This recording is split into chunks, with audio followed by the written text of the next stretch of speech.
Okay, so today I'm like last time it was quite fast. So today I'm going to take it as slow as possible and you all should understand.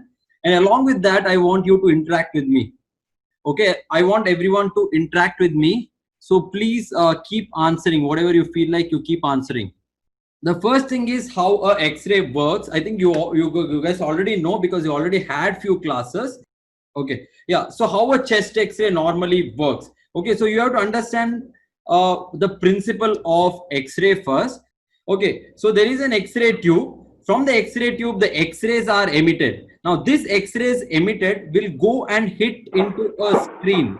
Now, this screen is made up of silver. Okay, so this screen is made up of silver bromide and silver iodide. Now, what exactly happens is when this X-ray goes and hits the silver bromide and silver iodide, the silver will ionize itself and it will turn the X-ray film into black. Okay, so the first thing that you need to know is that your X-ray film is white or black in color. It is white or black in color. You have to answer the first letter always. Okay, keep answering the first letter. If it is white, write W. If it is black, write B. Okay.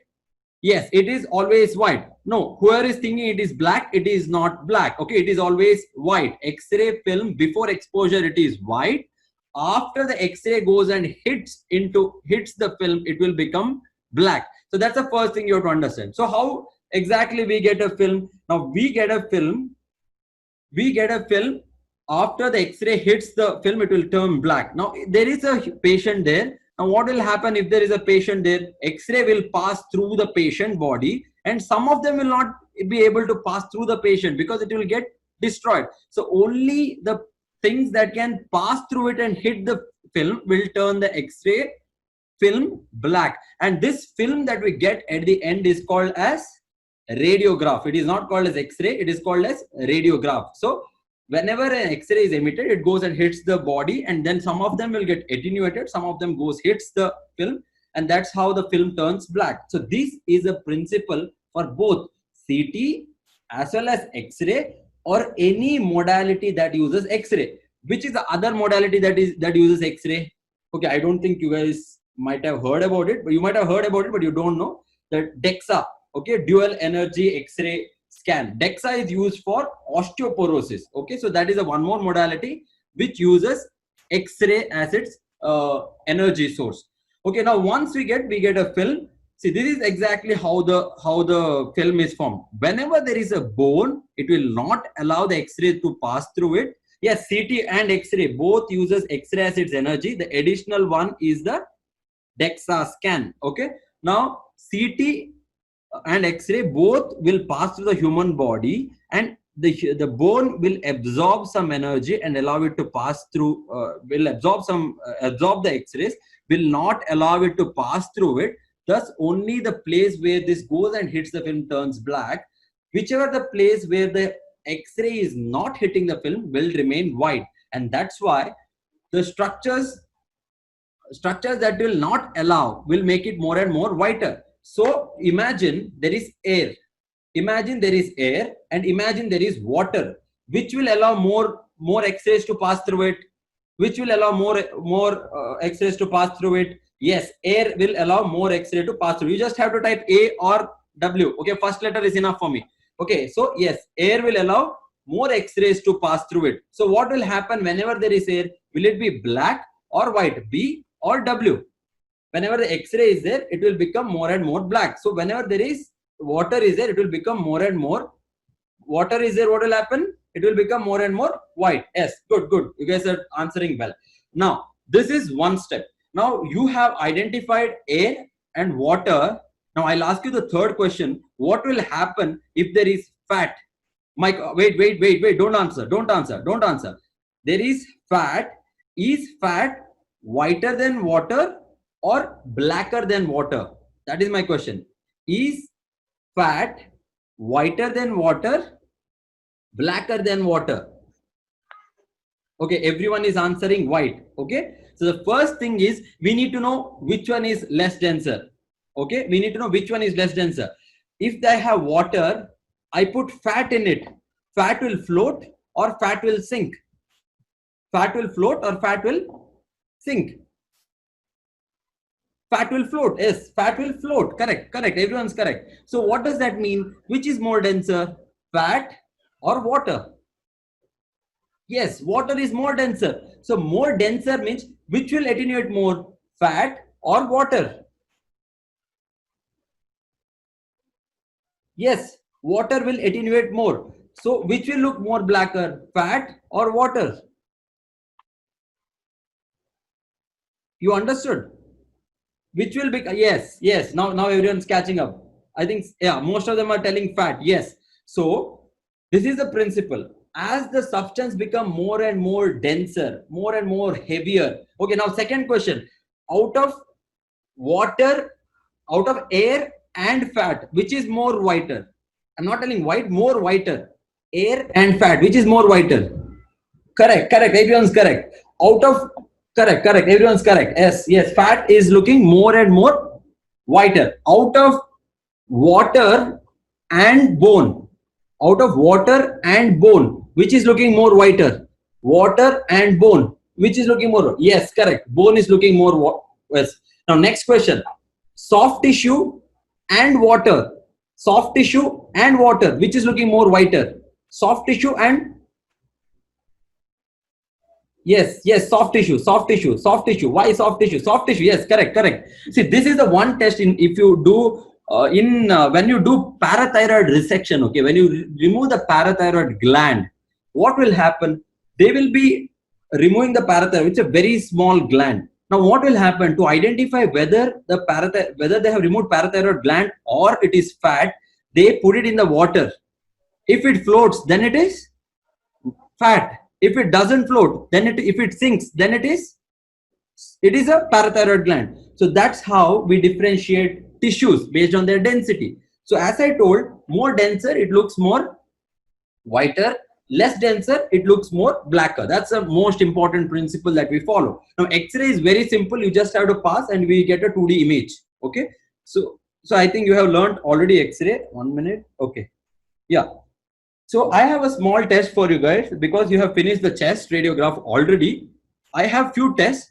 Let's do it very fast. Let's finish it as fast as possible, 4 to 5 minutes. What is this? What is the diagnosis? Tell fast. What is the diagnosis? If you tell 2 letter is enough. I don't want full answer. What is the diagnosis? Yes. Yes, pneumo. Yes, pneumothorax. So see, yes, correct. Everyone's correct. Pneumothorax. Good. Everyone's answering well. We are seeing the lung border. We are seeing the air here. So can anyone tell? I'm keeping my cursor in some place. If you can see my cursor, what density is it? Is it fat? Is it soft tissue? Is it air? This area. Soft tissue, correct. It is a soft tissue density. So soft tissue density is more whiter than the air, the lung which is filled with air, less whiter than the bone which is more denser than the soft tissue. So that's how the soft tissue density is. Okay, okay, let's go to the next question. What is this? What is this diagnosis? Fast, quick, quick, quick. If one person answer, I'll go. Who's the first person to answer? What is the diagnosis in this? Chest X-ray. Yes, yes, yes. Good, good. Pleural effusion. Okay. See here. This one. You can see a meniscus sign. Meniscus sign. Pleural effusion. The previous class. Good one. See what has happened here. Normally it should be air, which is replaced by the fluid. So it is from black. It has become white. That is from the air. It has become the water density. Okay. Yeah. Going on to the next one. So what are the 5 densities that we see in X-ray? Okay, what is the diagnosis? What is the diagnosis?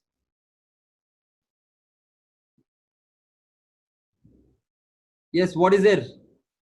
Consolidation, correct. Consolidation. Shana, doing good. Okay, consolidation, correct. Because we have air bronchogram in that. Okay, yeah. So what do you have here? What do you have in this case? Just previous class, that's why I'm just revising. There is collapse. There is collapse here. Upper lobe collapse. Okay. We have this concave horizontal fissure. Then we have, again, we can see what is the difference you are seeing. Atelectasis, correct. Collapse, atelectasis. Okay. So there is no air bronchogram. Okay. There is no air bronchogram in this. There is collapse. Okay, so there is a collapse, so black has turned white. So this is a principle that we need to know. Okay, now different tissues are having, okay, these are the same things. Okay, test is enough. Okay, anyone, this is the most important X-ray you need to know. This is the most important X-ray. You answer this, we'll go to the CT proper. Okay, this is the most important X-ray.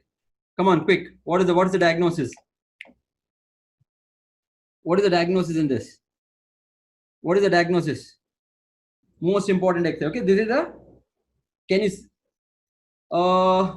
foreign body? Okay, I can't see the full screen. No foreign body. Yes, perforation. Why perforation? See, anytime if you see the border of the liver and above that, if there is one more layer, that is diaphragm. If there is air in between diaphragm and the liver, this sign is called as air under diaphragm, seen in perforation. The most important X-ray you need to know. If in exam you get any X-ray, that will be this. If in life, anytime you need to diagnose X-ray, that is this, air under diaphragm, perforation. You can see the diaphragm border here. You can see the liver border here. In between there is air. This is air under diaphragm, perforation. Okay, you see always on the right side. In a chest X-ray is preferred or abdominal X-ray. Remember this. Chest X-ray is preferred or abdominal X-ray. Erect chest X-ray we do to look for air under diaphragm, not abdominal X-ray, because of some factors that we use. We use something called KB and MAS. So based on the factors that we use, it is always the erect chest X-ray we prefer over the erect abdomen for doing the to looking for the air under diaphragm. Okay, now going on to our,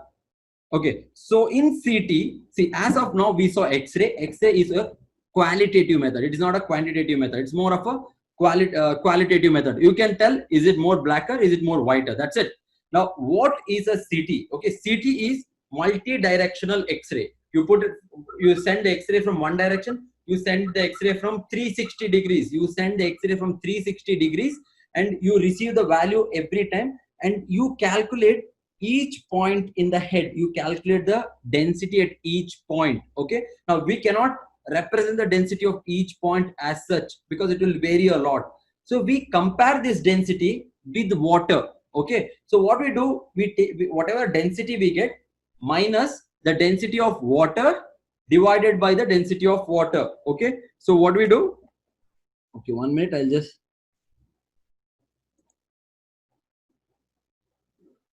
okay, so we have density of any tissue minus density of water divided by the density of water. So what did we get at the end? We get the relative density of a tissue with respect to water. Okay, we got a relative density of a tissue with respect to water. Now, if consider that this is water, so here instead of X I have put soft tissue. Here I have put soft tissue. Now, will it be more positive or more negative? I have put soft tissue here. It will be more positive or negative, P or N?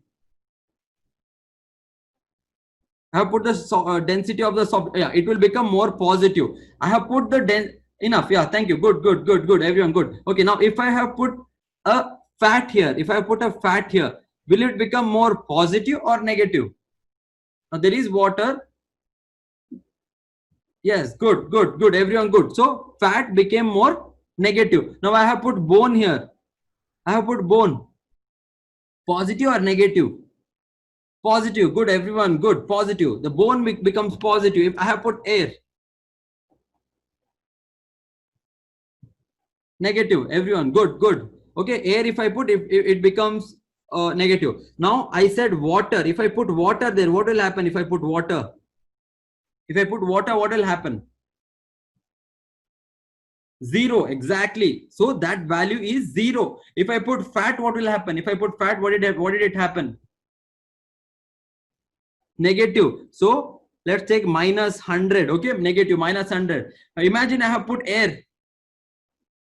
Compared to fat, is it more minus or less negative? More negative and less. More negative or less negative? More and more negative. Yes, it is more and more negative. It becomes minus 1000. Correct.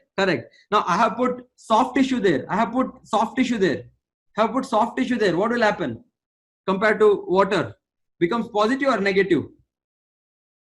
It becomes positive. Correct. It becomes positive. Just remember 20 to 40. Okay, just remember 20 to 40. Enough. Okay, yeah, I have put more, this is soft tissue. Okay, now blood, I'm telling blood is relatively more denser than water. Blood is relatively more denser than soft tissue. Blood is more denser than soft tissue. So will it become more positive or less positive compared to soft tissue? The hematoma will be, yes, it is more, it is more positive, it is more positive, correct. So imagine that 60 to 40, remember these values, okay, 60 to 40. I am giving you a broad terms, okay, just remember this. Okay, now if I put bone, what will happen? If I put bone, audio decrease. Can you hear me now? Can you hear me? Can I okay, everyone, can you hear me? Can you hear me? Is it audible? Audible? Yes, yes, audible. Okay, if I want to go fast, you just tell me. If I have to go fast, please tell me. I'm just going slow just because last time I was pretty fast. Okay, yeah. So I have put now bone. I have put now bone. So what will it become? More positive than blood and soft tissue or less positive? It becomes more positive. It will become plus 1000. Okay, this screen is not available. Okay, it will become plus 1000. Okay, now bone is fine. Now I am putting metal. I am putting a metal. I am putting a rod. Okay, iron rod. What will happen? Now this will be more positive than bone or less positive than bone? It is more positive, correct. It will be around plus 2000, plus 3000. Okay, so this is the density of each thing. Now whatever I represented, is it a density or it is a relative density? What did I represent? Is it a density or is it a relative density?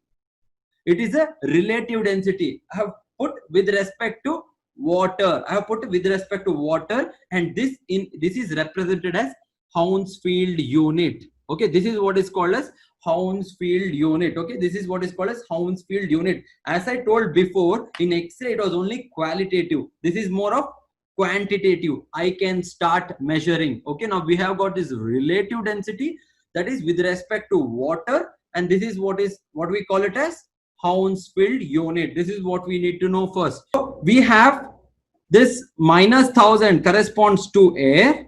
Then there is lung. Lung is not only air. Lung contains air and some soft tissue in it, but predominantly air. So it is also near minus 1000, but it is around minus 600. Okay, so this is the, and as I told, fat, you remember it is minus 100. Water, we know that it is 0. And remember soft tissue, it is around 20 to 40. Whereas blood, it is, remember this, whatever I am telling you, remember that value, 60 to 80. And bone, it is around 1000, plus 1000, and the metals around plus 3000. Okay, but in practice we just want up to minus 1000 to plus 1000 because we don't have any metal in our body usually, so we don't have to diagnose anything in that. Okay, now only thing we need to know is 0, 2 to 4, 4 to 6, 10 and 100. Okay, just add 110 for everything. 20, 40, 40 to 60, 100, then 1000. So these are the values you need to know. Soft tissue, blood, negative is fat, then we have 1000, plus and minus, air and bone. Okay, this is what you have to remember. Okay, now this is based on this we diagnose the anything in CT. We use these principles. Now let us go to some anatomy that we need to know. So what is this structure? This is nothing but a neuron. So neuron, a nerve cell. Okay, this neuron has two parts. One, it has a cell body. The other thing is it is having a axon, and this is the receptor. At the end is a receptor, not significant for us now. So this is the axon. See, I have drawn one yellow covering here. What is this yellow covering? What is this yellow covering? What is this yellow thing? Yeah, exactly. It is a myelin. It is a myelin which is covering. Okay, it's a myelin sheath. Now, what is this myelin sheath made up of? This myelin sheath is made up of fat. Okay, this myelin sheath is made up of fat. That is the most important principle that we need to know. Then collection of this cell body is called as, it has different name. In the brain, what is it called as? The collection of cell body. What is it called as? It is called as the gray matter, not the white matter. It is called as gray matter. Okay, the collection of cell body is called as gray matter. We have two gray matters, that is cortex and we have the deep nucleus. We have the deep nucleus and we have the cortex. Deep nucleus and we have the cortex. In the spinal cord, we have the collection of cell body called as in the brainstem. We have again the collection of this cell body. This is called as, again there is a nucleus there. Okay, it is called as no white matter. See, okay, so that is not called as white matter. So first I'll tell you what is white matter. Okay, so the white matter is all that is formed by this fat. Okay, all that contains this neurons, these axons, is called as white matter. I call white matter only for the things that are having these axons. So this collection of axons form white matter. What are the other terms that you know for the collection of axons? One term I'll tell you, the nerve. Whatever we call the nerve, the peripheral nerves, the cervical, the cranial nerves, all these nerves are the collection of axons. Okay, all, yes, tracts, fasciculus, tracts. So these are all the different terms for the collection of axons. So what does this collection of axons contain? It contains multiple axons, and each axon contains what? Myelin. And myelin is what? Fat. So now you tell me whether the cell body has more fat, or the axons have more fat, or the tracts have more fat. Whether the cell body is having more fat or the tracts. Yes, tracts are having more fat. Now whether the cell body should look more whiter or the tracts should look more whiter. Lemniscus is also the collection of white matter, correct? Now which is looking more whiter? Is it tract or the cell body? Which looks more whiter? Yeah, which looks more whiter? Is it the tract or the cell body? Don't go with the name. Don't go with the name. Okay. Yeah. See, this is called as white matter. I can understand. This is called as white matter. Okay. This is called as white matter. I understand. But it is not whiter. I'll tell you why. Because this is containing more fat or this is containing more fat. So we are having more fat in the axons. We are having more fat in the axons. So whereas the cell body is only soft tissue. Cell body is only collection of soft tissue. So cell body is soft tissue, whereas the axon is fat. So axon is fat. Fat is minus 100 HU, whereas the soft tissue is 20 to 40 HU. Correct? Anyone has any doubt in this? Correct? Yes. So soft tissue is having higher density. Yes. Everyone's with me. Cell body is having soft tissue density, that is 20 to 40 HU, whereas the axon is having fat density minus 100 HU. Anyone didn't understand? Should I repeat? Should I repeat? Everyone understood? Okay. Okay. See. Okay. First thing, so some of them didn't understand. Okay. So for that one last time, I'll repeat. Okay. See, cell body doesn't contain fat. Axons contain fat. Okay, contain fat. It has fat. This is fully made up of soft tissue. The cell body is fully made up of soft tissue. Okay, cell body is fully made up of soft tissue. Now in my HU values that I had plotted, 0 was water, minus 100 was fat, plus 20 to 40 was soft tissue. So in this HU values, which is whiter? Soft tissue is whiter or water is whiter? Soft tissue is whiter or water is whiter? Yes, soft tissue is whiter. Out of soft tissue and fat, soft tissue is whiter or fat is whiter?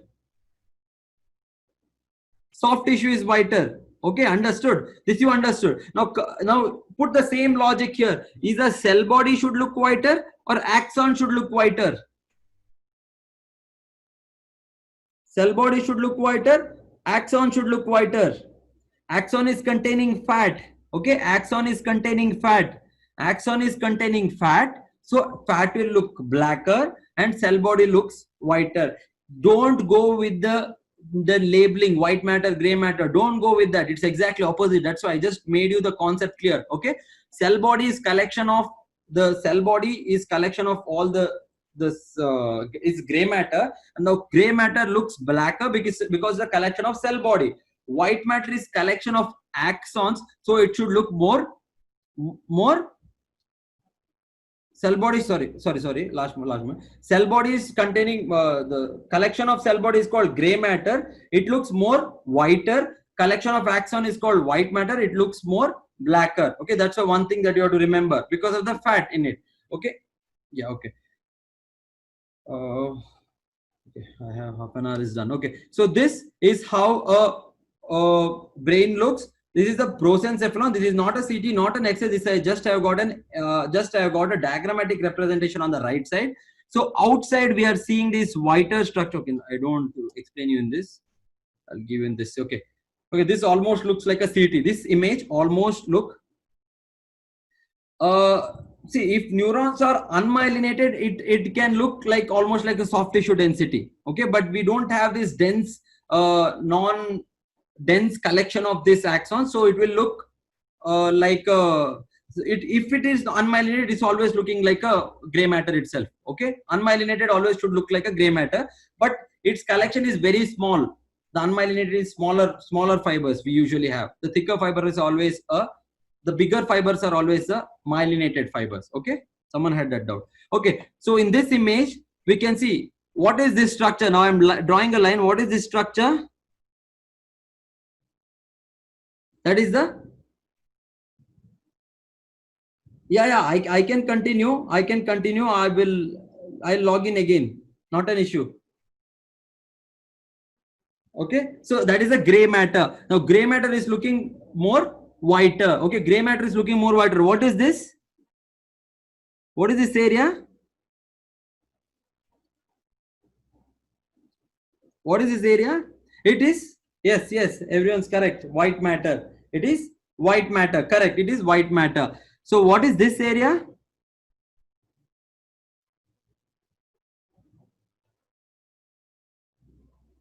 That is again the nucleus. It is a deep nucleus. It is again the gray matter. Okay. Now what is this area? Yes. Some are telling the nucleus part also. It's okay. Good. Okay. White matter. Okay. So I'll tell you, this is the gray matter. The outside is the gray matter.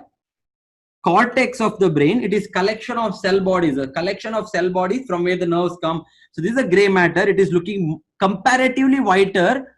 Okay. So this is not a CT. This is not an MRI. This is my diagram, which looks like a CT. Okay. So this is a cortex, which is looking whiter because it is containing the cell body. From there, all the axons come down. Axons contain fat. Because axon contain fat, it will look more blacker. Okay. Now axons also go in this internal capsule. Again, it will look more blacker compared to that of the cortex. Now in between, again we have collection of cell bodies. Okay. Now this will look more whiter because it doesn't contain fat. It is only soft tissue. And what nucleus is this? This is called as the caudate nucleus, as some of them have told. Okay, this is the caudate nucleus. Yes, it looks like T1 weighted image, but I have drawn a bone. Okay, I have drawn a bone outside which is looking whiter. So this is not a T1. Okay, that's why I'm telling. Okay, anyway, you're good. It was almost like a T1 weighted image. Okay, yeah. So this is the caudate nucleus, as someone told.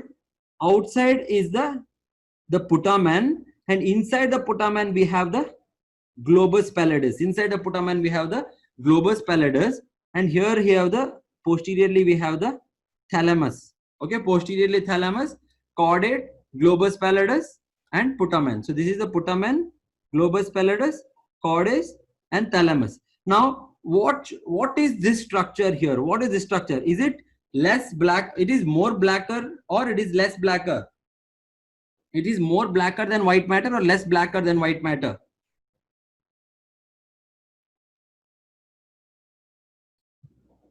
No, globus pallidus is medial. Okay, globus pallidus is medial. The medial one is a globus pallidus. The lateral one is the putamen. Okay, lateral one is the putamen. Medial one is the globus pallidus. Someone had a doubt. The medial one is the globus pallidus, the lateral one is a putamen. Okay, yeah. So this structure here is looking blacker. So this is nothing but this is water. Okay. Now this outer structure, see, this is white structure. This is nothing but this is the bone. Okay. So these are the structures. Now let us go to some CT images. So this image, what is this structure? This black structure here. What is this black structure? What is this black structure? It is a ventricle. Ventricle. It is blacker because it contains water. Now what is this structure here? See this, you see the periphery, it is looking more and more whiter here. Not a clear image, but you can see it is more whiter here. Why is it looking more whiter here?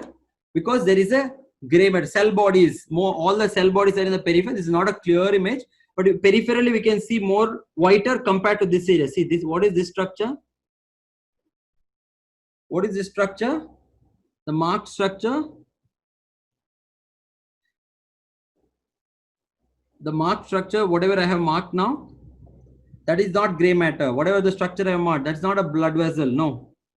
Yes, Sanjana is coming up with the right answer. So this is the corpus callosum. So it is looking more blacker. See, compared to this area, this is looking more blacker. Now this is the white matter, some white matter. So this is some tract which is going from one end of the brain to other end. This is nothing but the corpus callosum, posterior end of the corpus callosum. Anteriorly we have the genu of the corpus callosum. This is called as splenium. Different parts, not important, but you just have to identify the different parts. See here, this caudate nucleus is appearing slightly denser. This thalamus is also appearing slightly denser, and the putamen globus pallidus area is also looking slightly denser compared to the surrounding area. Why? Because they are containing mainly cell body. Now see the difference between this image and this image. What has happened here? What has happened to the size of the ventricle? What has happened to the size of the ventricle? It has become bigger. The size of the ventricle has become bigger, and size of this sulci has become bigger. Okay, it's increased. Correct. Size of the ventricle has increased. Also, you see this sulci. Okay, so this is the gyri. The outpouching, the bulgings are the gyri, and there is small area where the fluid goes inside. This is the sulci. The sulcal spaces also has increased. Sulcal spaces has increased. See here also the spaces have increased. Okay, and in between the bone and the brain, the space has increased. Why the space has increased? When will the space increase? Okay, yeah. It is why this is not hydrocephalus. See, first thing is you have to see hydrocephalus means from inside it is pushing outside. Now we have here more fluid outside as well as inside. That's the first point why it is not hydrocephalus. The second point why it is not hydrocephalus. What has happened to the brain mass? You see the amount of brain tissue here and compare it with the previous image. See amount of the brain tissue here. So what has happened to the brain tissue? Amount of the brain tissue. Atrophy, yes. See, in this we can tell that the brain has undergone atrophy. That's all. Okay. Based on this, you can clinically correlate. Again, Alzheimer's, different type of atrophy has different pattern. Okay. Just by this, we have to why white matter is not darker than the gray matter. Okay, that is the basic CT findings. I'll teach you further about CT later. Till now whatever I have taught you is just an understanding. In this we are not seeing the differentiation. One thing is it is all atrophied. We are not having much tissue to compare. The second thing is it all depends on, there is something called as window width and window length. That I'll explain you some other time when I'm explaining you the white matter and about the CT separately. Okay, I'll explain you what is window width, window length, and why does that change. In this image I have only put for you to compare the size of the brain. See here, this brain and this brain. Everyone convinced that this is an atrophied brain. See the size of the brain tissue has reduced. The size of the ventricles have increased. Why the size of the ventricles have increased? Not because the more fluid is coming and pushing. No, it is because the atrophied brain is making more space. So it is more water is around. The brain is a fixed cavity. So if the brain size decreases, all that place will be filled with water. So that's why there is more water here, more water here, more water here. So only thing you compare here, the brain tissue with the water. Which is more blacker? Brain or water? Brain or water? That is most important. Yes. Water is looking more blacker. That's the important thing you have to understand in this image. Don't worry about the gray matter, white matter comparison in this. I'll tell you about that when I discuss window width and window length. Remember these two terms, okay? Yeah. Decreased drainage. See, in this image, we need not have decreased drainage of fluid, okay? Because brain is atrophied, that's why more fluid is accumulating. See, the drainage of CSF happens based on the pressure.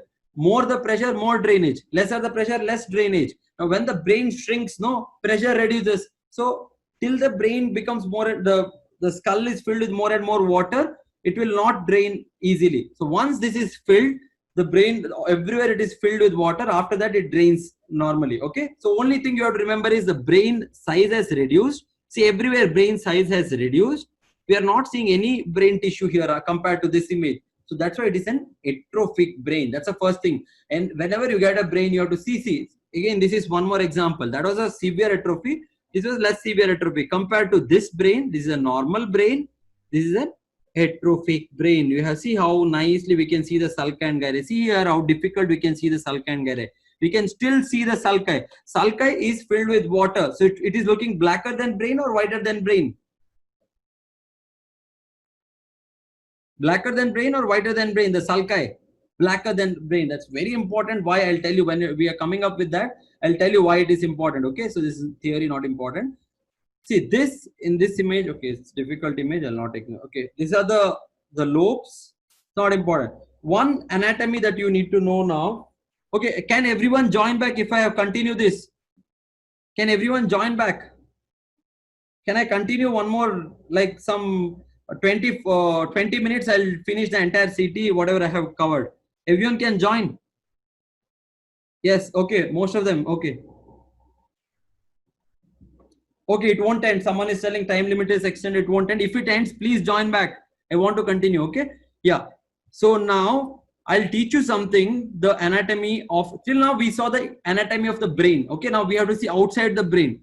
So inside there is brain. Okay. This is the brain. Imagine this is brain. Now outside the brain, touching the brain, there is one layer. Touching the brain, there is one layer. What is that layer called? Touching the brain, there is one layer. Okay, it is called pia mater. Correct. It is called as pia mater. Okay, I'm not showing myself for some time.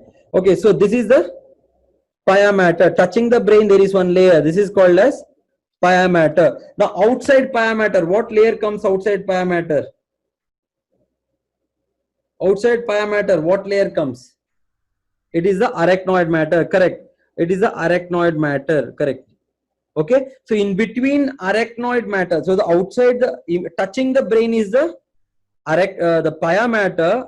Outside that there is arachnoid matter. In between this arachnoid and pia matter, it is filled with fluid.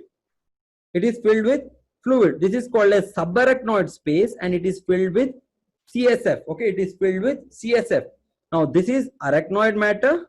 This is the pia mater. Now pia mater is sticking. It is like sticking. It's like our skin, how skin is stuck to our body, like that pia mater is stuck to the brain. So when the brain goes inside, it will also go inside. When the brain comes outside, it also comes outside. So gyri, it is stuck to the gyri. Okay, so in this sulci, what does sulci contain? What does sulci contain?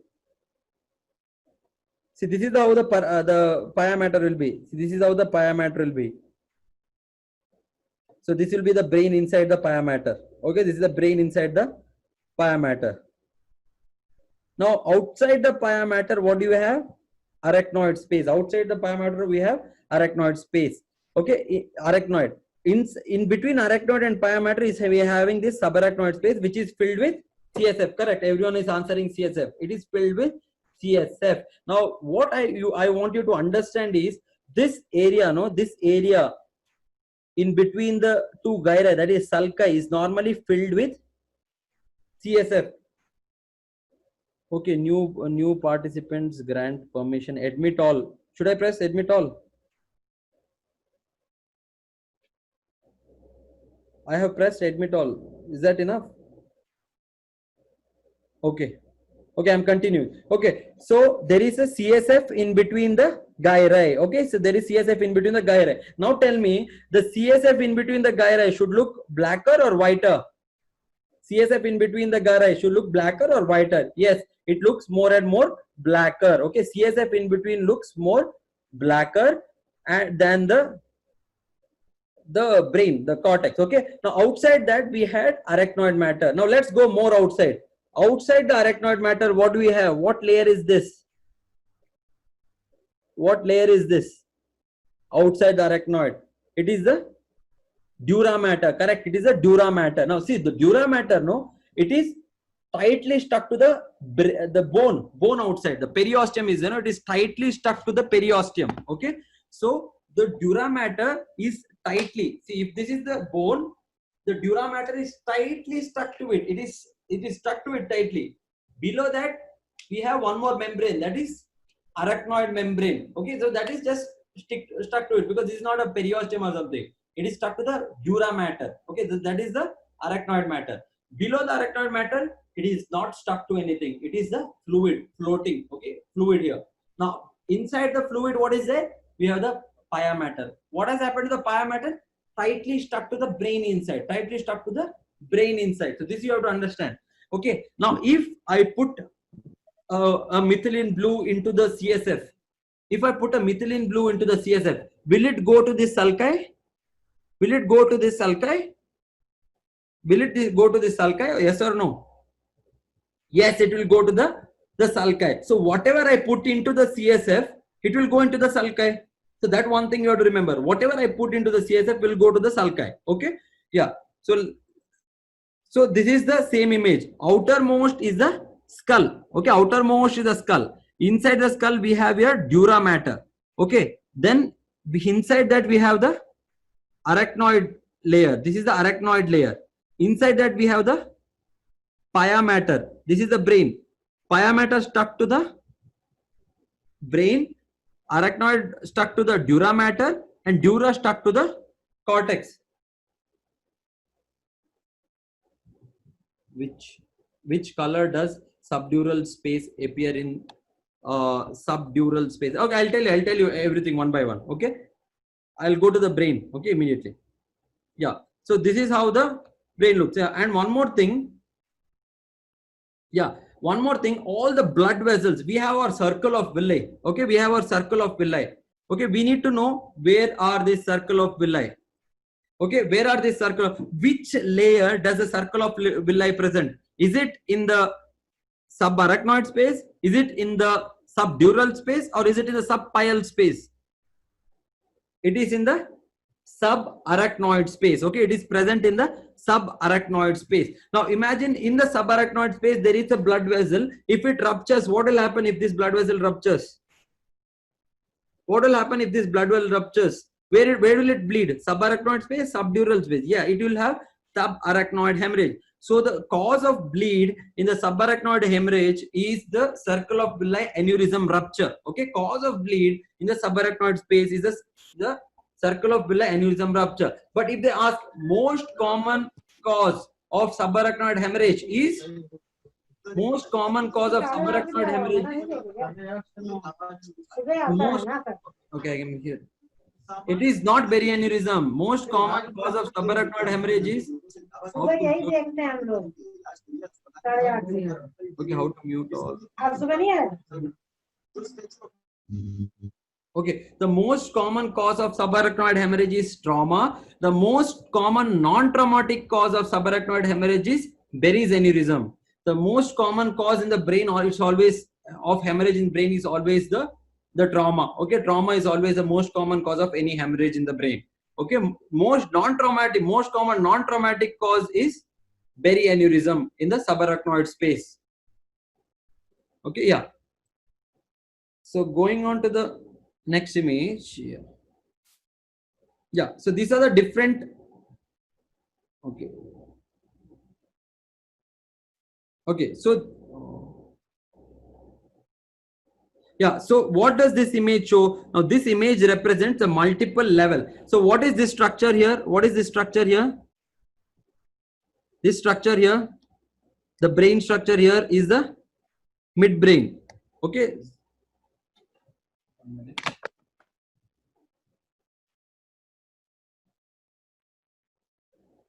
So we have midbrain, pons, medulla oblongata, and the cerebellum. We have midbrain, pons, medulla oblongata, and cerebellum. Okay, so that's the same thing what was shown before. Okay, so this is the midbrain, this is pons, this is the medulla oblongata. Midbrain, pons, medulla oblongata. In front of the midbrain, in front of the midbrain, which also corresponds to almost above the sella here. This area is called as sella. It's called as suprasellar cistern. Cistern is nothing but is the subarachnoid space which is present around the brainstem itself is called as a cistern. Okay, the space around the brainstem is called as a cistern. Now this is nothing but the suprasellar cistern. This is present in front of the midbrain, just above the sella. Now this cistern is present in front of the pons. This cistern is present in front of the pons. What is this called as? This is called as prepontine cistern. Now this is nothing but the cisterna magna, and this is a quadrigeminal cistern. Okay, I'll show you in the CT images one by one. See, now in this image, can you see this structure here? This is called as ulti chaddi appearance. Okay, so this is, what is the structure?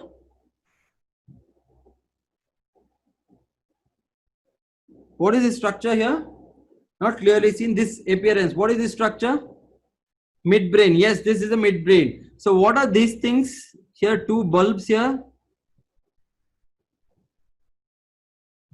What are these things called as? These are the colliculus. Okay, so there are how many colliculus? There are 4 colliculus.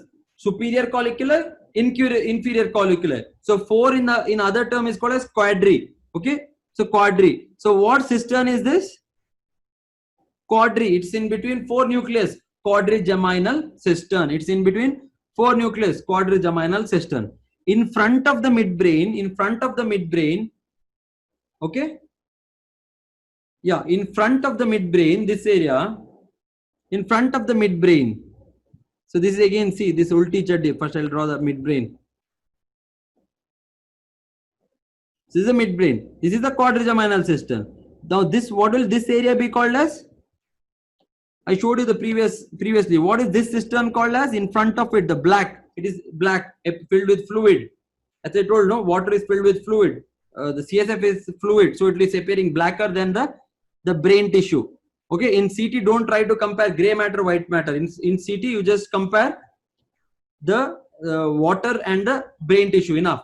Okay, so this is the suprasellar system. Okay, it is suprasellar system. Also, imagine it is in between these two peduncles. What are this structure called as? Peduncles. It is present in between these two peduncles. So what is it called as? What is the other term it has? Interpeduncular cistern. The other term it has is the interpeduncular cistern. Okay, so this is the interpeduncular cistern or the suprasellar cistern. See, this is the suprasellar cistern, this area. Okay, yeah. Now this image, what is this structure here? What is this structure? What is this structure here? This is the cerebellum. What is the front? In front of the cerebellum, what is this? It is a pons. Yeah, this is a pons.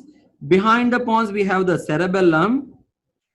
And in front of this pons, there is some area which is black. What is that called? What is this area in front of the pons which is appearing blacker?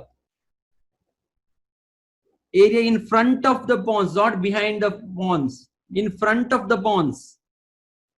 Prepontine cistern, correct. In front of the pons, we have the prepontine cistern. Now, what is this area which is behind the pons and in front of the cerebellum, which is looking blacker? Black means water. What is behind the pons and in front of the cerebellum? This is the cerebellum. This is the pons. Behind the pons, in front of the cerebellum. Yes, it is ventricle. Yes, it is ventricle. It is fourth ventricle. Yeah, someone told aqueduct. You are close, but it is not aqueduct. Why it is not aqueduct? Does aqueduct, where is aqueduct present? Amrit, you tell me where aqueduct is present. Is it in the midbrain or is it in the pons? Aqueduct, Amrit, is aqueduct present in the midbrain or is it in the pons? It is in the midbrain. Okay, aqueduct is present in the midbrain. It is not present in the pons. So there is no midbrain at all at this level. So you don't think about the aqueduct.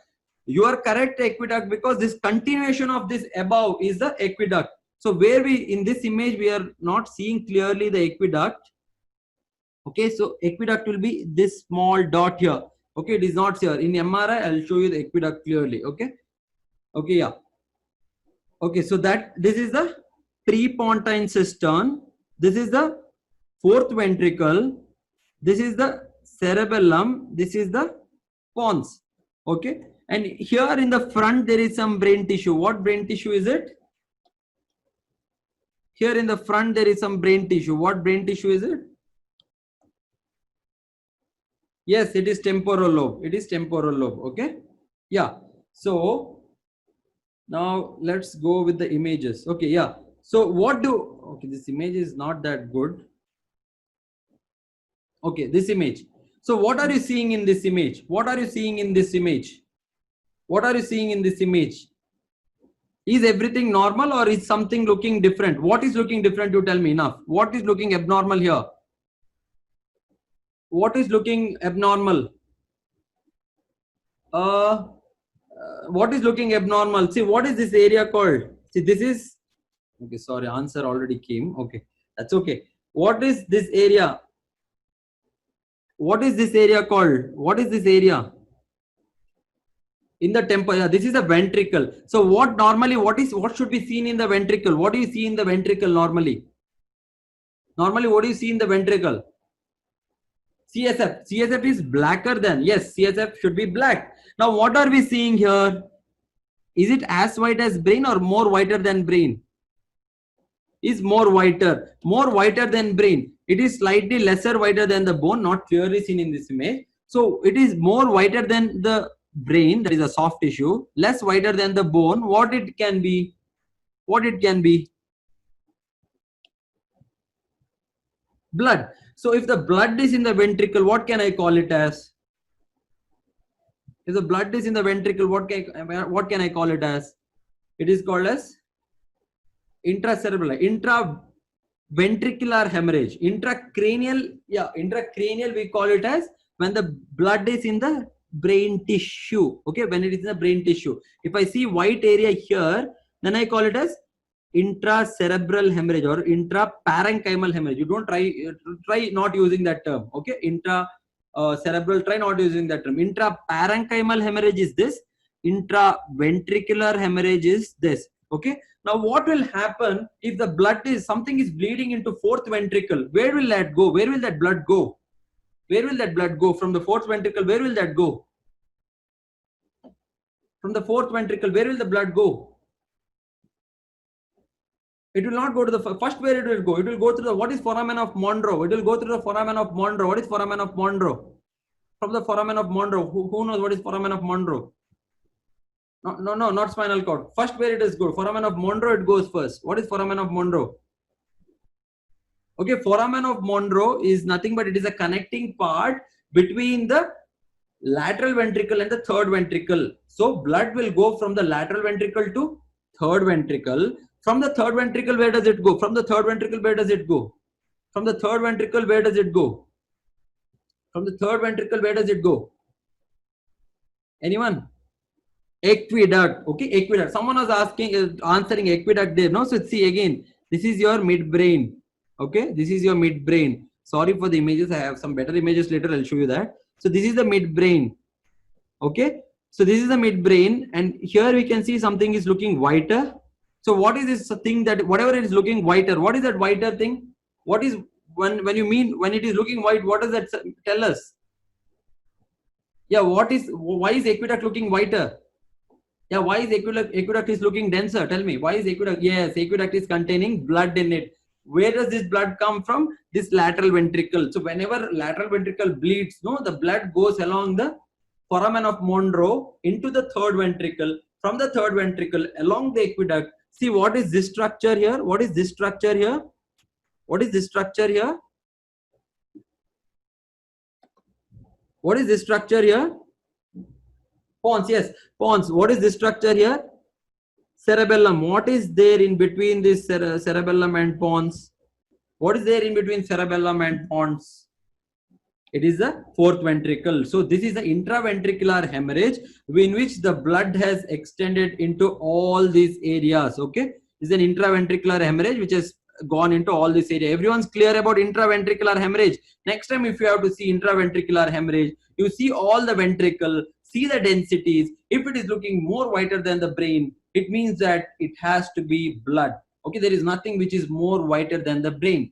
Okay, even a tumor will normally, without hemorrhage, will not look more whiter than the brain. It will be almost as close to the brain. Okay, that's the first thing to understand.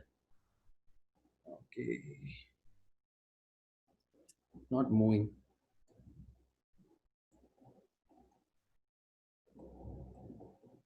Okay, in this image, so what are you seeing in this image? What are you seeing in this image? So there is some structure here, something here.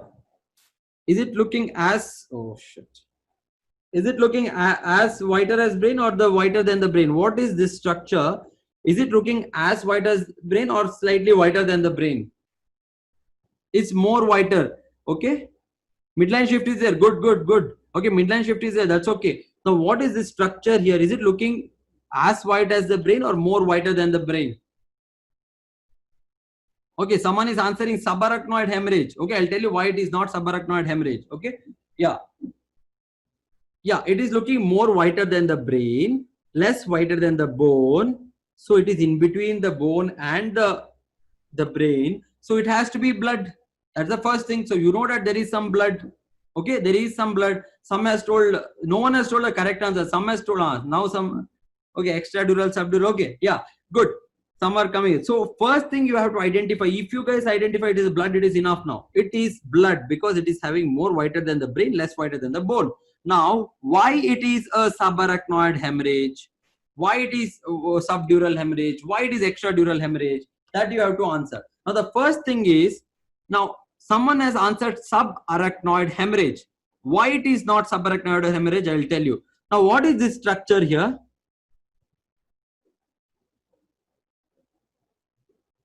What is this area? What is this area? Whatever the place I have lined, no? Subarachnoid area, correct. It is a subarachnoid sulci. It is a sulci. Now, what contains, what is there in the sulci? Sulci with CSF. Good answer. That's a good answer. Sulci with CSF. Now, someone told subarachnoid hemorrhage. Subarachnoid hemorrhage. Is this the white lesion looking very straight, or is it having like this protrusions inside? Is it straight or is it having protrusion? It is straight. So imagine if there is subarachnoid hemorrhage. What I expect usually if there is subarachnoid hemorrhage? What I expect if there is subarachnoid hemorrhage? It goes into the sulci. Good. It will go into the sulci. It will go into the sulci. Is it having like this protrusions, white protrusions? Said not there. So is it subarachnoid hemorrhage now? Is it subarachnoid hemorrhage? It is not subarachnoid hemorrhage. Correct. It is not subarachnoid hemorrhage. That's the first thing. Okay. The second thing is, as I told, the bone is outside. Inside that there is a dura mater. Okay, inside that there is a dura mater. In between the dura and the bone, the bleed is called as a extradural hemorrhage. Okay. Now, is the dura and the bone stuck tightly or very light, very small, just touching there? Is it tightly held or just touching? Is it tightly held or just touching? It is tightly held. So when the bleed happens, it has to forcefully push it. It has to forcefully push it like this. So what will be the shape of the hemorrhage now? Will it be concave inside, or it will be forcefully pushing? So there will have a leading point. Will it have a leading point, or it will be a smooth point? It will have a leading point. So normally if it is a extradural hemorrhage, we have a point here.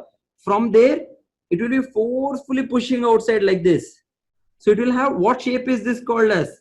What shape is this? Whatever I drew now, what shape is this? Lenticular shape or biconvex shape. So extradural hemorrhage should have had this shape. Is this having extradural hemorrhage? Is it extradural hemorrhage?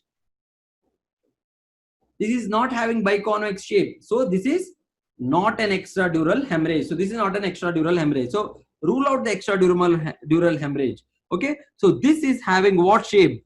This is having sickle shape or concavo-convex shape. Okay. Or banana shape, sickle shape, concavo-convex shape. That means that there is no much pressure for the blood. It will smoothly open everything up. Okay. It will smoothly open everything up. So that's why this is a subdural hemorrhage. In this, you have to identify two things. One is it is looking denser, so there is some blood. The second thing is it is having concavo-convex shape, so it is subdural hemorrhage. So this is clear. The shape is the first thing that you have to identify.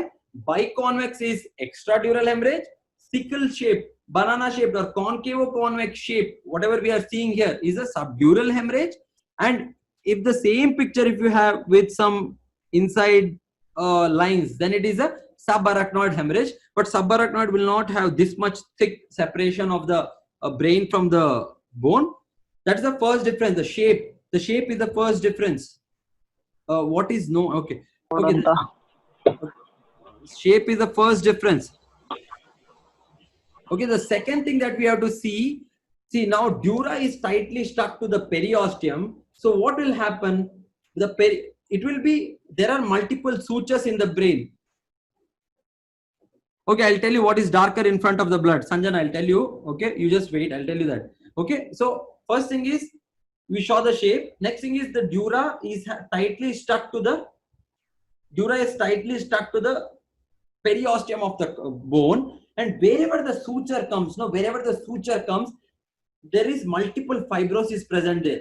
So dura, very tightly adherent at that point. It cannot be separated there. Okay. So dura is tightly stuck to the sutures. So because of that, even if the blood keeps on accumulating, it cannot go beyond the sutures. So if any hemorrhage doesn't cross the suture line, then again it is a extradural hemorrhage. If it doesn't cross the suture line, again it is an extradural hemorrhage. Subdural hemorrhage, it is just stuck to the dura outside, so it will easily cross the suture line. So crossing the suture line is a second difference that you have to understand. Okay, crossing the suture line is a second difference. Now in this image you can see something has become whiter, blacker, and some area is looking whiter. Okay, so this is not a pure subdural hemorrhage. Now subdural hemorrhage is, subdural space itself is a loose space. Because it is between the dura and the arachnoid, it's easily separable space. So whenever the bleeding happens here, it will smoothly split this the layer. Okay, it will smoothly split this, and it will not be suddenly presenting. It will present with long time. The second thing is the subdural bleed is because of a venous hemorrhage. Okay, subdural hemorrhage is because of the venous hemorrhage, whereas the extradural is because of a arterial bleed, and subarachnoid hemorrhage is also arterial bleed. Subarachnoid is because of the berry aneurysm which is happening in the circle of Willis, whereas the extradural hemorrhage is because of the middle meningeal artery bleed. I'm coming to that, Sanjana. I'm coming to that. Okay. So the bleed that is happening in the subarachnoid space is because of the venous bleed. The bleed which is happening in this is called as a venous bleed, and this will happen chronic. Okay, usually subdural can happen chronic because the venous bleed, the veins can keep on bleeding, which they may not present to the hospital also sometimes because it is a chronic bleed, less pressure, venous pressure is less, so they will not present to the hospital. So what happens with time, the clot will be resolved. With time the clot will be resolved and it will be taken up by the blood. It will be taken inside the blood. All the clot will be eaten up by the macrophage, all that. It will be taken up into the blood. So what remains there is the fluid. Now when this happens to the subdural hemorrhage, will it look whiter or blacker? Will it look whiter or blacker? With time the subdural hemorrhage will become more and more blacker because it is getting dissolved. All the contents are eaten up by the macrophages taking the blood. Only the fluid remains. So that's why sometimes, if we see this shape, and there is some black thing like this, we still think of subdural hemorrhage. But sometimes what will happen, see, a person is having subdural hemorrhage from last 2 months. It will look black or white. 2-month-old hemorrhage, it will look black or white? 2 months old, not now. Last 2 months, the bleed has happened. It will look more blacker or whiter? Blacker. Now what will happen? Suddenly they will start bleeding inside it. Suddenly inside that they start bleeding. The subdural hemorrhage already there. Again the veins will leak. Now the new blood will look white or black? New blood will look white or black? New blood should look white, correct? Now the new blood should look white, correct? Now this new blood has come, no? This is heavier or old water is heavier? The new blood is heavier or old water is heavier? Subdural water, whatever is there, no? Which is heavier? The new blood is heavier. See, that is why in this patient we can see some white area down. Okay, what is this representing? What is this representing? The white area which I have marked now down is representing new blood, correct? It is a new blood. So this is an acute subdural hemorrhage. So what is this representing? What is the above one? What is it representing? Above, what is this representing? Old. So it is chronic subdural hemorrhage. If we expect only chronic subdural hemorrhage, entire thing will look black. If it is having only white, it is acute. Okay, if it is only white, it is acute. If it is only black, it is chronic. If it is white and black, it is acute on chronic. Sanjan, I think you got it now. Okay, so this is chronic subdural hemorrhage and acute subdural hemorrhage. Why is acute down? Why is chronic up? Also, you understood, I guess. Okay, yeah. So in this image, what are you seeing here? What are you seeing?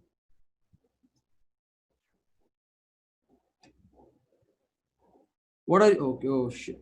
Okay.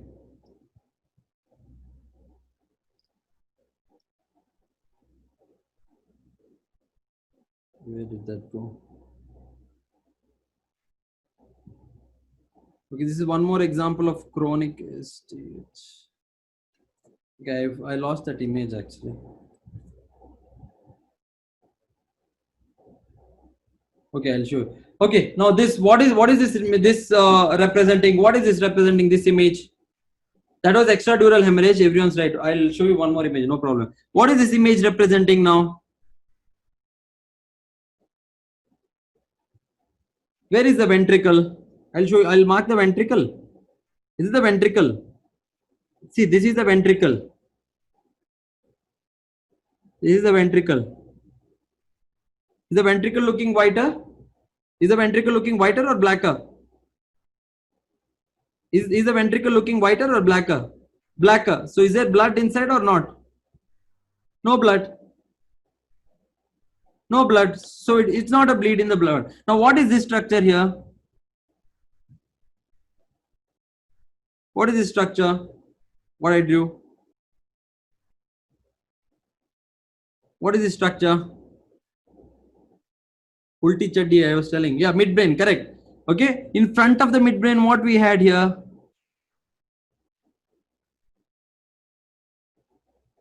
In front of the midbrain, I told you what was there in front of the midbrain. In front of the midbrain, no, this is the temporal lobe. That's okay. What is this in front of the midbrain? Supracellular cistern, correct. Supracellular cistern, correct. Supracellular cistern. Okay. Okay. The behind it, what did we have? Quadrigeminal cistern. In front we had supracellular cistern. Behind we had quadrigeminal cistern. I forgot to tell you this cistern. This is called as ambient cistern. Okay, on the side it is called as ambient cistern. Okay, on the side we have ambient cistern. So this is a quadrigeminal cistern, perimesense. Supracellular cistern or interpeduncular cistern and lateral quadrigeminal cistern. All cisterns should normally contain what? Water. Now what it contains? It is containing blood. So it is looking more whiter. So what is this? This is a perimesencephalic hemorrhage. You need not remember perimesencephalic hemorrhage. Perimesencephalic means around the midbrain. Okay, mesencephalon means midbrain. Around the midbrain there is blood.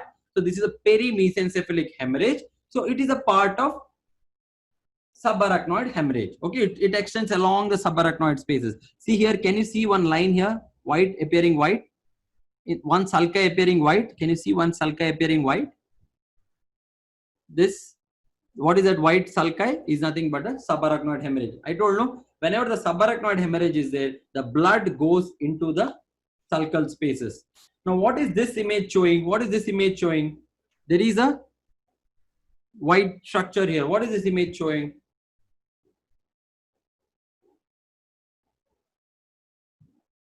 What is this area? What does this area correspond to? Okay, no one is responding. Okay, fine, I'll continue. So this is the brain, and this area is looking whiter than the brain, and it is less whiter than the bone almost. So this is the bleed. This is the intraparenchymal hemorrhage. And what area is it? This is the caudate. This is the thalamus. This is the globus pallidus. This is the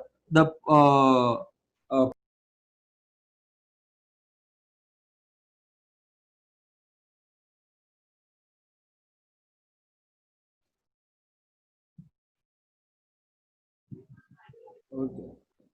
Can I start this session again? Can you guys hear me? Am I audible?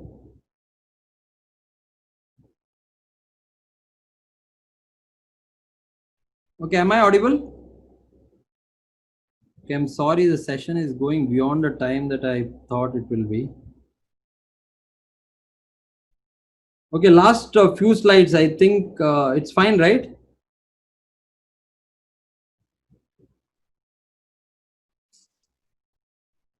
Yes, sir. Okay, thank you. Okay.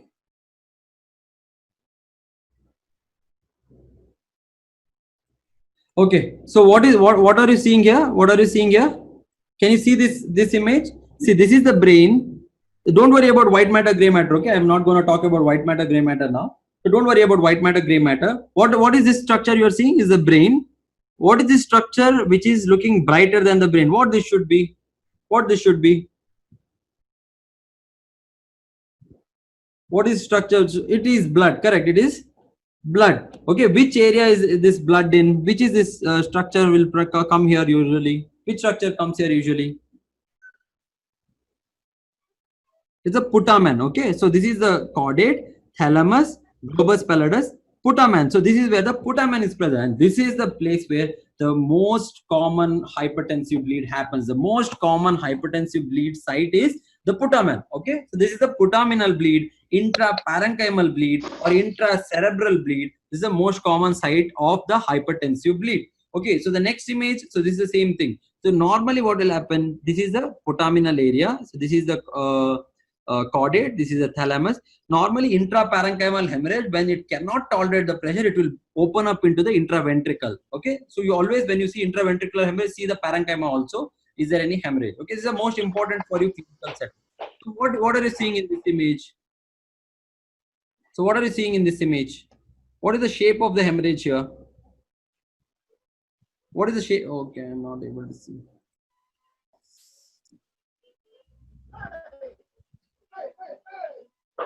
Yeah, it's an extradural hemorrhage. Why is it an extradural hemorrhage? See, two things. Okay, one, there is a fracture. Okay, one, there is a fracture. Okay, always an extradural hemorrhage is associated with fracture, and this fracture will cause the rupture of middle meningeal artery. Is the most common artery causing the extradural hemorrhage, and that fracture is causing the rupture of middle meningeal artery. And as I told, it is having biconvex shape. It is having biconvex shape or lenticular shape. A good, everyone identified it's an extradural hemorrhage or lenticular hemorrhage. Okay, so next image, what is this image representing? What is this image showing? What is this hemorrhage? What is this hemorrhage? What is the shape? I have already taught you. I'm just revising everything. Yes, acute or chronic. I have taught you all that. You have to tell full answer. Acute or chronic. Subdural hemorrhage is correct answer. Acute or chronic. It's an acute subdural hemorrhage. Good, good. Okay. Some points about the stroke. Okay, so what is this again? What are you seeing in this image? It's just a test now. Just a test. What are you seeing in this image? Intraparenchymal hemorrhage. Intraparenchymal hemorrhage. Again, it's in the region of putamen. So this is how much the putamen, globus pallidus, caudate. So this is a region in the putamen, putaminal hemorrhage. So what are you seeing in this image? So what has happened to this area? So what has happened to, I don't want to diagnosis. What has happened? The brain tissue supposed to be whiter. It has become blacker. So if it has become blacker, means what has come into the brain? What has come into the brain? Okay, someone is saying CSF. Now what is this structure here? What is this structure here? What is this structure here? Ventricle. Okay, don't worry about that white thing inside the ventricle. What is this structure here? What is the color of CSF? CSF is blacker than this or whiter than this? Ventricle is looking blacker than this or whiter than this? Ventricle is blacker than this. So is it water alone? Is it water like ventricle? Is it CSF? Is it CSF? You just have to compare. It is not CSF. So you answered your own question. It is not CSF. Okay. Yeah, it is not CSF. Okay, chronic bleed is fine, but it doesn't happen this way. So what else? Think of something else. I'll tell you the presentation of this patient. This patient has come with hemiplegia. This patient has presented with hemiplegia. Today, suddenly he got hemiplegia and he has come here. Okay, it is an infarct. Okay, why is it an infarct? So this, see, we cannot exactly say it is infarct. So what happens when there is infarct? When there is infarct, the cell is not getting enough blood. So when it's not getting enough, like, yes, good. Cell is not getting enough blood. So the ionic balance changes. The cell will start swelling and burst out. So what will happen around? Edema will develop. Okay. So there will be edema. So fluid, instead of present, only soft tissue is white. If I put little water into the soft tissue, it will become more and more. If I put soft tissue in the water inside the soft tissue, it will become more and more soft tissue, more and more blacker. So it has become more and more blacker. It has not become as blacker as CSF. So this is just an edema. Okay, anywhere edema is there, it will look like this. Okay, it will not look as white, as black as the water. It will not look as white as a soft tissue. It will look in between. Okay, it will look more blacker than the soft tissue. That is edema. Okay, umbra, penumbra, we cannot identify in a CT. Okay, in a CT we cannot identify all that. In a CT will present only after 6 hours. So it is already late. It is already the flare. We cannot different like it is already the evolved infarct. Okay, it's already evolved infarct. We don't. There is no concept of umbra, penumbra in CT. In CT perfusion, when you do it is there. Okay, that and all I'll teach when I'm teaching stroke. This is just you have to identify what are the changes we have to see. In this, you have to just see that it is not normal tissue, but it has become more blacker. Means it's some more water has come. So it is edema. It is not liquefied completely, because if it would have liquefied completely, it should have looked black like this, like that of the CSF. It is not as white, as black as that of the ventricle as well. Okay. So that is why this is an edema. And if you see, very important thing in this, no, more than everything, if you would have just concentrated on the shape of this, what shape is this? That is the first thing. What shape is this? It is the wedge shape. That's the first thing, is it is a wedge shape. Now, what territory it represents? The entire thing corresponds to one territory. What territory is this? What territory is this? Good, no, it is wedge shape. What territory it corresponds to? Which vessel territory? MCA, correct. It is a MCA territory, middle cerebral artery territory. See, if anyone asks what is the territory of the MCA, this is the territory of MCA. Outer half of the brain in this wedge shape. What supplies in this part? Whatever I'm marking now. What supplies this part? Anterior cerebral artery. Good. Anterior cerebral artery supplies here. Okay. So that's the territory. First thing, you see the territory, you see whether there is edema, that territory edema, the infarct. That's it. Okay. Very simple. The other thing that we need to know is, anywhere wedge shaped changes have come, it's usually vascular. Okay. Anywhere wedge shaped, it's usually infarct. Wedge shaped territory in the lung, it is Hampton's hump. It is seen in the infarct. Wedge-shaped territory in the spleen, splenic infarct. Kidney infarct. Anywhere wedge-shape comes, it is usually infarct. Okay, so that's one thing. This is MRI. So what is seen here? What do you think this is? Just test last few tests. Answer the test, then after that I'll just wind it up. Yes, good. Biconvex, not extending beyond this one. Yes, correct. Everyone's EDH. Okay, good. Okay, next. What is this? Okay, what is this?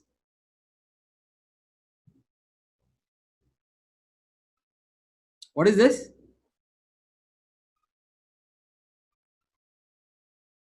There is no, okay, fine. Intraventricular hemorrhage, intraparenchymal hemorrhage. Okay, yeah. Some of them are not answering because they are having some doubt, but whoever are answering, good, you are attempting. I like the people who attempt. Okay, so see here, this is having bilateral symmetrical appearance. Okay, bilateral symmetrical appearance. Okay, and it is also looking whiter. Okay, can you expect bleed to be symmetrical anytime? Can the bleed be symmetrical? Does the bleed comes like I'm coming this side also equal, this side also equal? No, it will not. Okay, it will not. So this is a degenerative changes which has undergone calcification. Okay, yeah, exactly. It is a calcification. The other, so whenever dense thing comes, the most of the time think of blood. The second thing you have to think of is the calcification in the brain. Second thing you have to think of is the calcification. So this is one normal area of calcification, which you might think is an intraparenchymal hemorrhage. It's not intraparenchymal hemorrhage. That's one thing.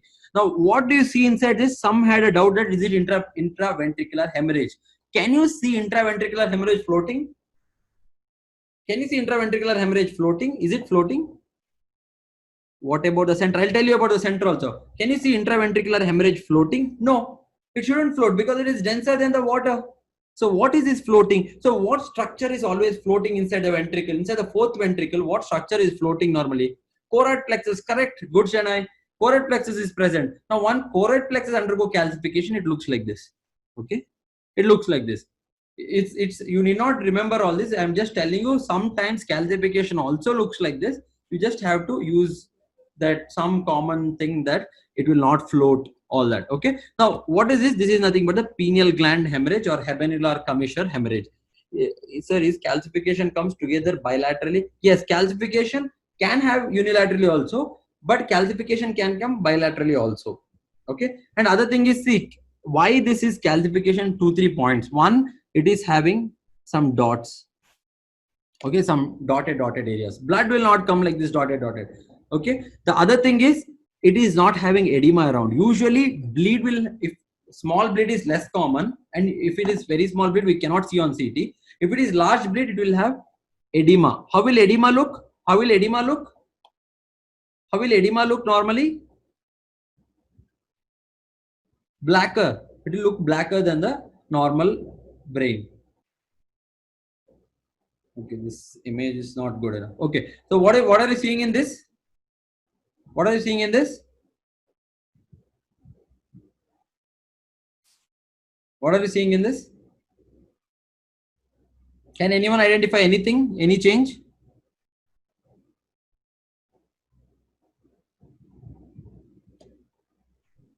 Okay, I think the image is not that clear. Can you see this area?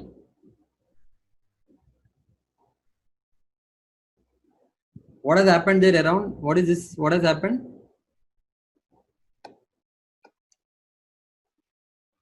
Image is not that clear though. It's a bleed, yeah. Subarachnoid hemorrhage, a perimesencephalic hemorrhage. See here, it looks like a wide rim around the midbrain. Can you see that? It's a wide rim around the midbrain. It is subarachnoid hemorrhage. Good. Image is not that clear. Don't worry, you will not get this bad image. I just have got this image. What is this? What is this?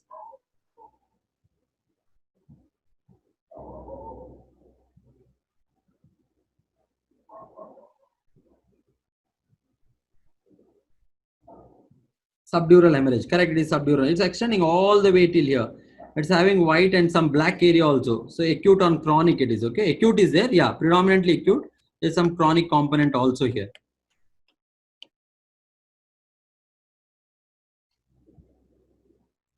Okay, so what is this structure here?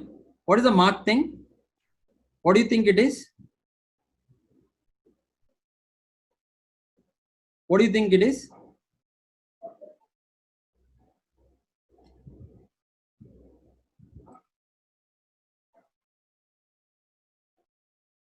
Okay, this is, okay, you're telling subdural hemorrhage. Wait.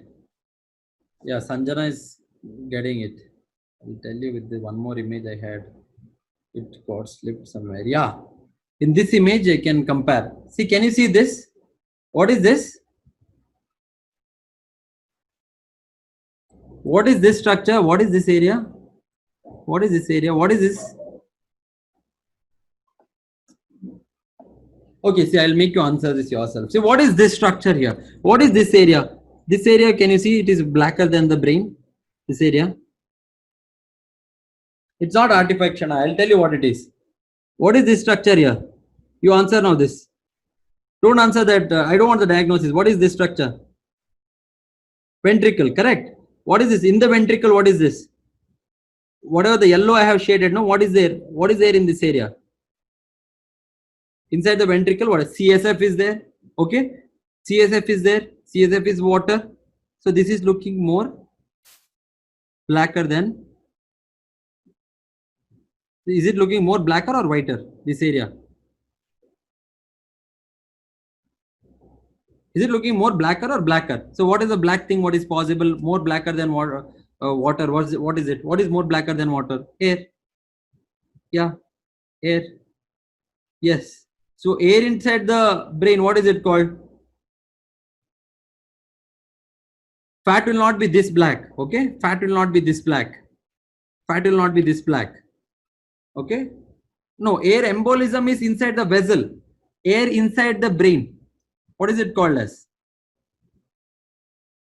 Correct. Pneumocephalus. Okay. So this is a pneumocephalus. And what is this sign called as? This is called as Mount Fuji sign. This is called as tension pneumocephalus. Like how we have tension pneumothorax. No, if we see this pointed appearance of the frontal lobe and separated frontal lobe, no, this is called as Mount Fuji sign. This is called as Mount Fuji sign seen in tension pneumocephalus, which happens usually after an RTA. Okay, when there is RTA, there is a fracture. Okay, Lefort 1, Lefort 2, Lefort 3 fracture. No, when the Lefort 3 fracture happens, it will open up the skull base and the air from the nose will enter into the brain. So that's what will cause the pneumocephalus, and that's how the pneumocephalus will happen. And this is how you approach a brain. Okay, this is how you approach a CT head. Okay, there is much more to tell. Okay, in MRI and CT. I feel like now you are comfortable with the CT. Are you guys comfortable with CT now?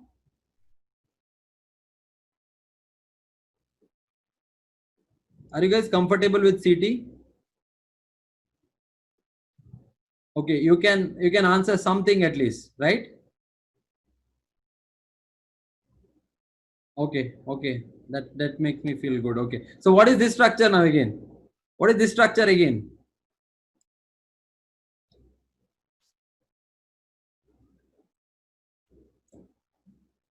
Yes, air. That was air. That was air. Okay. What is this here again? What is this? What is there in this image? Last. This is the last one. Sorry for bugging you guys so long. What is this? What is this? The last image. What is this? Last question. What has happened here? Blood. Where is the blood? Some are telling intraparenchymal. Some are telling intraventriculus. What exactly has happened? Tell me. This completely you can answer. Anyone? Intraventricular, intraparenchymal. Okay. Intraventricular plus intraparenchymal. Okay. So what exactly has happened? How did it start?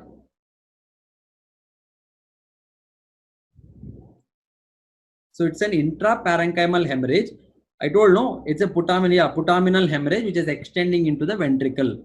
As the blood increases in the parenchyma, it cannot stay there only. No, it will open itself into the ventricle and it will always have a intraventricular extension. Intraparenchymal hemorrhage with intraventricular extension. Good. Okay, that's how you approach this. See, this is here. There is parenchyma is also involved.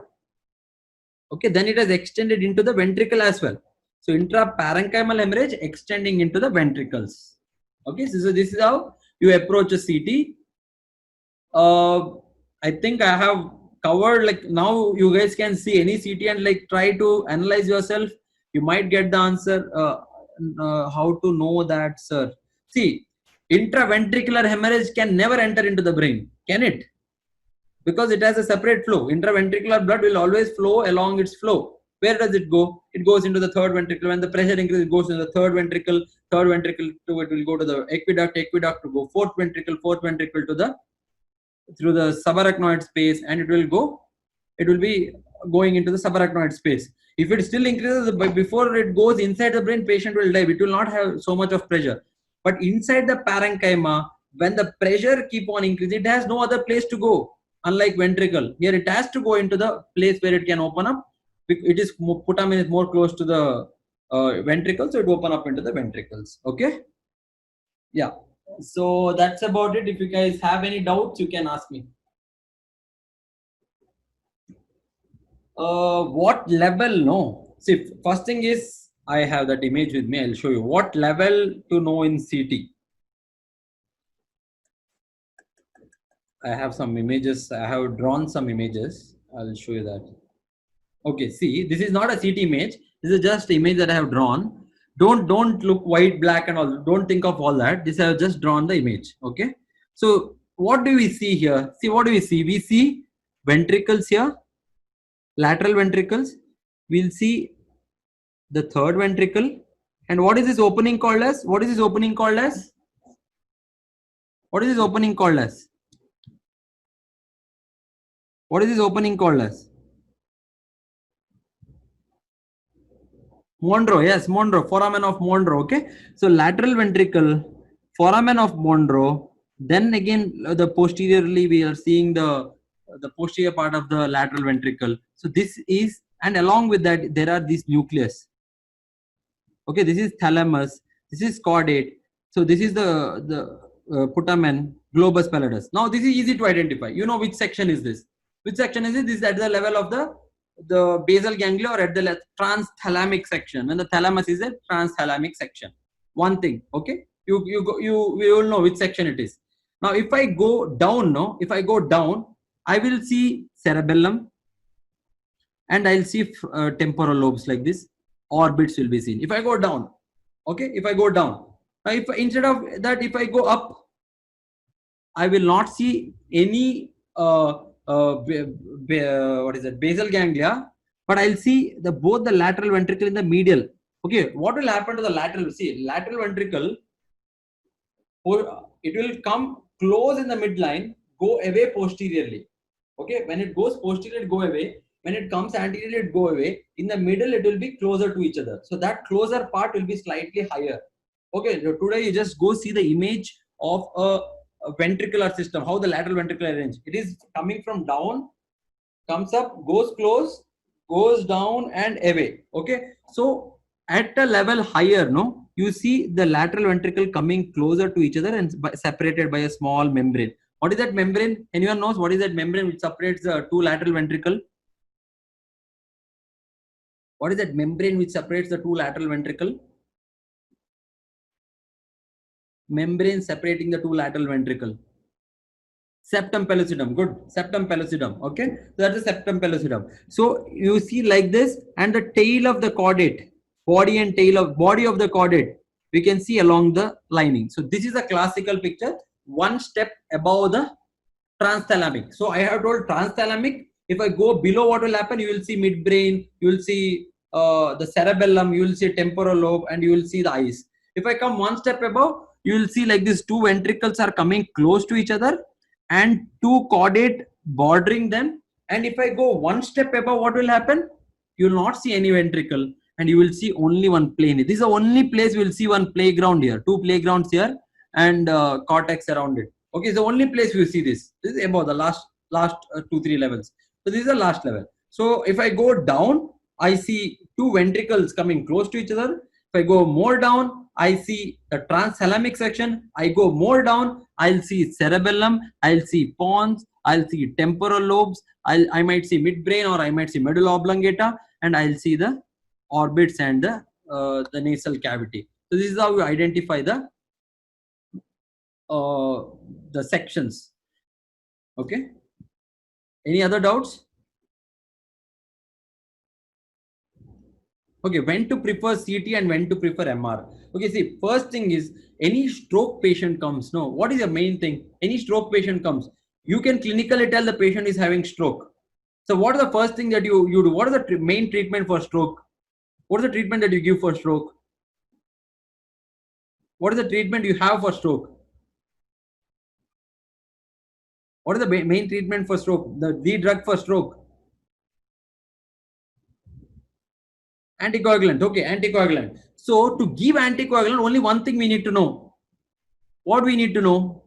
If I have to give anticoagulant, one thing I need to know. What is that?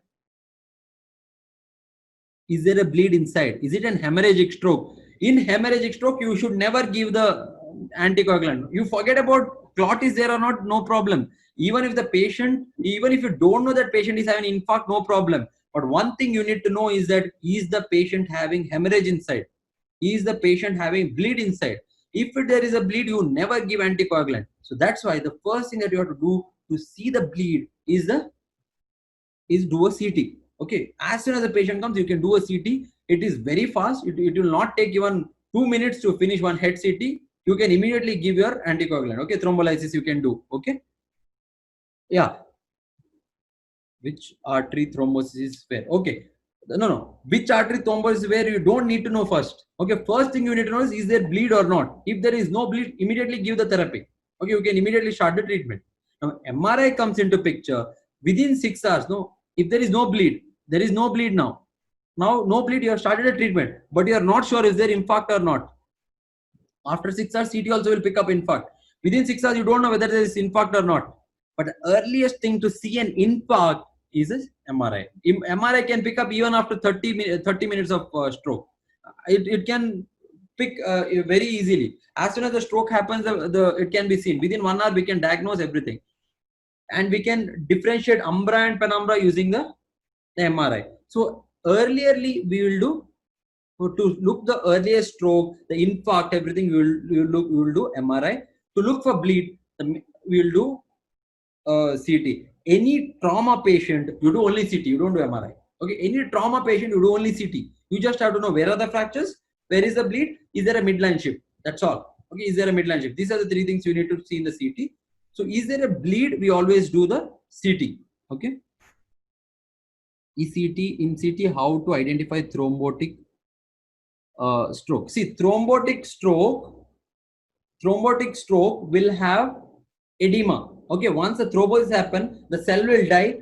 The cell will not dying. The cell will start swelling up first because there is no ATP. The ionic channels doesn't work. Cells swell up. Then further burst. Edema happens. So this edema is what we see in the CT. We will not see thrombus, the infarct as such. Once we see the edema, we know that there is a infarct. Then I do a CT angiogram. You put a contrast agent into the blood. Now a contrast agent is nothing but like a metal. Okay, contrast agent that I give is iodine. Okay, iodine is a contrast agent I give. It's a metal, so it will look white or black. Contrast agent will look white or black. Contrast agent in the blood vessel. Now once I give the contrast, it will look white. So all the vessel will flare up. All the vessel will look white. Okay, so all the vessels we can see whiter. Now whichever vessel is stuck, blocked, no? From beyond that we cannot see this vessel becoming whiter. Understood? So we can see all the vessels looking white. It will be whiter than even the brain. But beyond the thrombus, no, it will not look whiter. That will tell us that there is a thrombus there. Okay, that's one thing. And there are other signs, hyperdense sign and all that I'll tell you in the stroke classes. So that's the main thing. How do you see a thrombus? Someone had some other doubt. What is that? Anything else? Any other doubts? How to differentiate between infarct and hemorrhage in a CT? How does the infarct look? Infarct is looking whiter or blacker? Infarct is looking whiter or blacker? Blacker. And hemorrhage is looking whiter or blacker? Arjun, you also answer. Arjun, you have a doubt, no? Infarct will look whiter or blacker, Arjun? Yeah, everyone else is correct. Infarct will look blacker. Hemorrhage will look whiter or blacker, Arjun?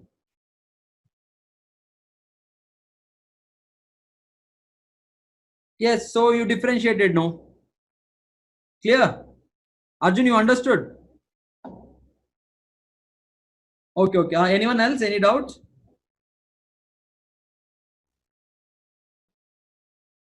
Any doubts?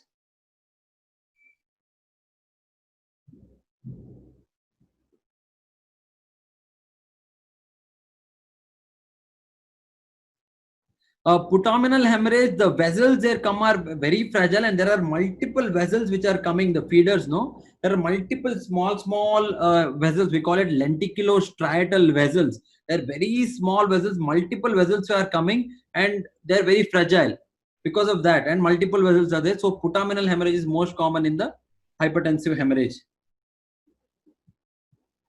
Yeah, I don't mind taking at the end. I don't mind extending the class also. Like I don't know, I am not used to this timings. I am only used to live classes. Okay. Any other doubts?